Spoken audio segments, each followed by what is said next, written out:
the conversation.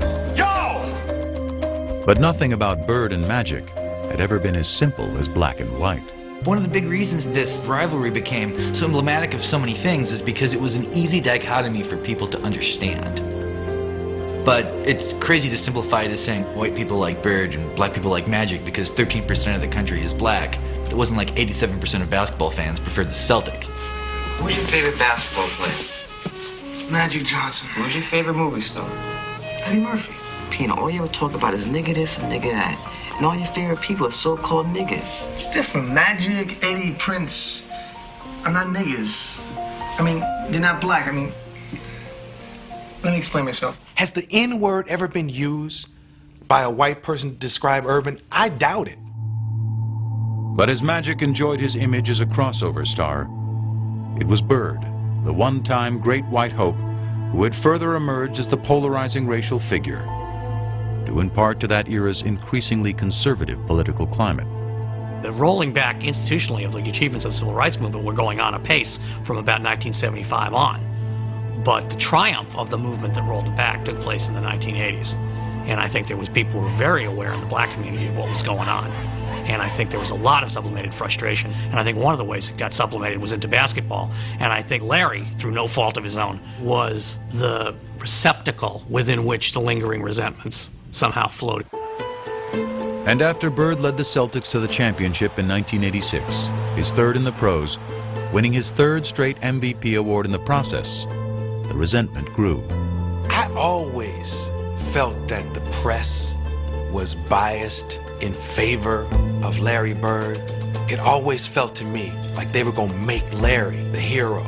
You know, you'd see somebody score, and Larry would be in a cast in a suit on the bench, and they'd say, Larry Bird made that possible a couple weeks ago when he told that guy he could do it, and he just did it. And they gonna get his motherfucker the assist, and he not in the game? Not to be racist, but we have a white guy who's the best in the world. It's predominantly a black sport now, and you got a guy like Larry Bird who can't run, who can't jump, but can do everything out there. That don't mean nothing to me. It don't mean anything to me. It never has. I don't know why. I mean, am I doing something wrong here? Bird may have sought to avoid the conversation entirely, but the more he won, the less he could escape it. Now there's a steal by Bird. Underneath the DJ, lays it in. What a play by Bird. In 1987, after Boston beat the Detroit Pistons to advance to the finals for the fourth straight year, Pistons rookie Dennis Rodman called Bird overrated because he was white. His teammate Isaiah Thomas then chimed in with some thoughts of his own. I think Larry is a very, very good basketball player. I think he's an exceptional talent. But I'd have to agree with Rodman. If he was black, he'd be just another good guy. I can remember in the locker room, I think it was Jack McMullen came up to me and said, Isaiah just said, boom, boom, boom, boom. And I go, so? He didn't care. He didn't care. Everybody else around him cared very deeply in the days and weeks as it turned out ahead.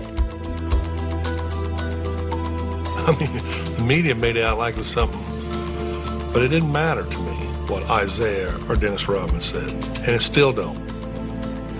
It has no bearing on what I do in my life. He doesn't see race. He really doesn't. And he could have. This guy grew up poor, white, in southern Indiana. Southern Indiana, the home, by the way, of the modern Ku Klux Klan. How he managed not to be affected by the cultural milieu that he grew up in is, I think, a miracle. To me, it's inexplicable. When I was in about the 6th or 7th grade, I couldn't wait till school to be over because I knew over on the courts, the waiters from the hotel would be over there. They were black, older, and they let me play. You know, I always looked at that as I got an opportunity to play against a black man, and they treated me good. I couldn't wait to play against the best, and at that time, they were the best. And in 1987, as Bird vied with Magic to be the best, the flap over Isaiah Thomas's racially fueled remarks forced Bird to address his least favorite topic at the worst possible time. I had to go to a press conference when I was in LA trying to get ready to play the Lakers, and tell people I didn't care. This don't bother me. The main thing is if the statements or whatever was said doesn't bother me, I don't think it should bother any of us. From playing all year, trying to get back to the finals and play against Magic, this was a distraction. Bird was facing off against Magic for the third time in 4 years. And if their relationship had softened, the determination to beat each other had not. As Game 4 proved, the level of competition between them was higher than ever. Bird played awesome down the stretch of that game. Trailing 2-1 in the series, the Celtics were down by 1 point in the final minute of the game. But Larry Bird wouldn't be easily vanquished. Open his aim. Bird goes for three.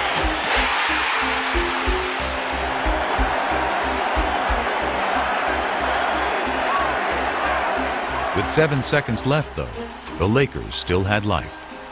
3 years earlier in the '84 finals, Magic had flubbed a similar situation. But this was a different Magic, one with a whole new bag of tricks.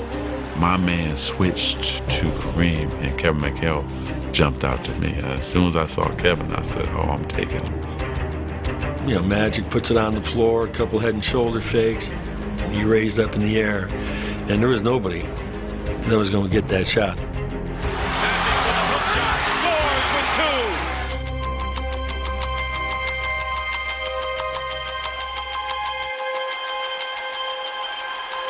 I remember after they called timeout thinking, there's still a shot here.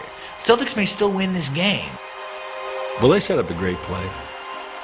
Bird walked Worthy all the way up, forced the denial all the way up. We've done it before.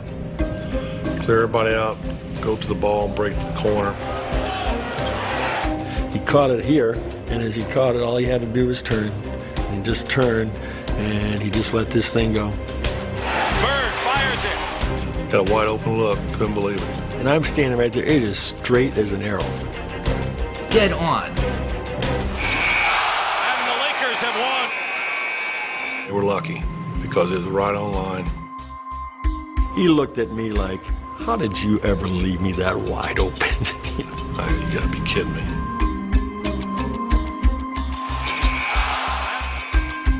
Changed the whole series. The Lakers won the series in 6. And in the aftermath of a year in which Magic had won his first MVP, the rivalry suddenly took on a new tone. Magic's just a great basketball player. He's the best I've ever seen, you know. Unbelievable. I don't know what to say. I was shocked that he said it, because I thought to myself, maybe this is the beginning of a new era that's not going to include him. It was the passing of the torch a little bit. After vanquishing Bird in '87, Magic wasn't done winning. The following year, he squared off in the finals against his good friend Isaiah Thomas and the Pistons, beating them to become the NBA's first repeat champions in 2 decades. By the dawn of the '90s, he'd won 5 titles, played in 8 finals, and equaled Bird's MVP tally of 3. But the more Magic won, the less Irvin seemed to be around to reap the spoils. Once I tasted the champagne and the championship, I wanted more of that and more of that. So Magic kept growing because we were successful. And the persona and all of that came with that. The Prince of L.A. was now the king. And in Hollywood, being royalty had its perks. What was Irvin Johnson's vice? Now, you know, my publicist wants me to say winning. But women loved Irvin. Back then, before voicemail, they used to have these mail slots in the hotels where you leave your key. And when we get into a town, Irvin's mail slot would be so packed, and it would be just Susan and a phone number, Linda and a phone number, Joyce and a phone number. I mean, that was every city, every time. I was on top of my game as Magic, so I needed all that around me at that time. The women, the this, the that, Hollywood. Magic was living in a context of sybaritic excess from the minute he walked in the door, and he developed a sweet tooth for it. sex with several women at the same time. Yeah. Like I said, women have different fantasies. Some want to be with 2 or 3 at a time. You know, one time I had 6 at one time. That's just... I really do believe he looks upon Magic Johnson as a movie character he played. I think Irvin got overwhelmed in L.A. by what it meant to be a star. That's probably true, that the Magic ego swallowed Irvin a little bit, but that's okay, because I couldn't win 5 championships without that. Through all of this haze of women and money and fame and fortune, he still kept basketball at #1. He never seemed to lose that focus. Larry had 2 jobs his last 7 years of playing. It was playing basketball, and then it was him being committed to taking care of his back. He had first heard it in 1985, building the driveway at his mom's house back in French Lick. Larry decides to do it himself. This is Larry Bird, the superstar, out there breaking his back, literally shoveling gravel. And that was the beginning of a process. I would see him on TV laying down, and then they told me that he had to lay down on planes, different things like that. And I was like, wow. As Magic soared through the prime of his career, Bird was breaking down. His deteriorating back and punishing style of play proving an excruciating mix. From 88 to 92, it was painful to watch. It was painful to cover. Larry is quite ornery when he's not feeling well, which means he was ornery for those next 4 years. He could manage the pain in a way that very few people can do. There'd be days he could come in the office and he couldn't stand up straight. But even after 2 ruptured Achilles tendons and surgery on his back in 1991, Bird kept going to work. Product of a lesson learned many years before, seeing the swollen ankle of a man long since gone. Well, we don't know if it broke or not, but it looked broke to me. Had to go to work and he had to get his boot on, and it took everything I had to help him get that boot on his foot.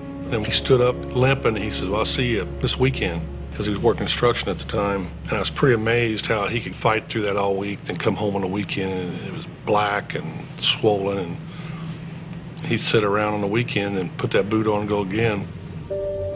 If you get paid to go to work, you got to go to work. It was a situation that he was seeing almost daily. He had lost the structural stability in his spine, so it would slip into abnormal positions to try and lock itself to get an artificial stability. That's like getting your finger stuck in a door and somebody's still pushing on the door. So what we had to do was unlock his spine, realign it, do techniques that would hold that for 4 hours, 6 hours, that type of thing, and then he'd go play basketball.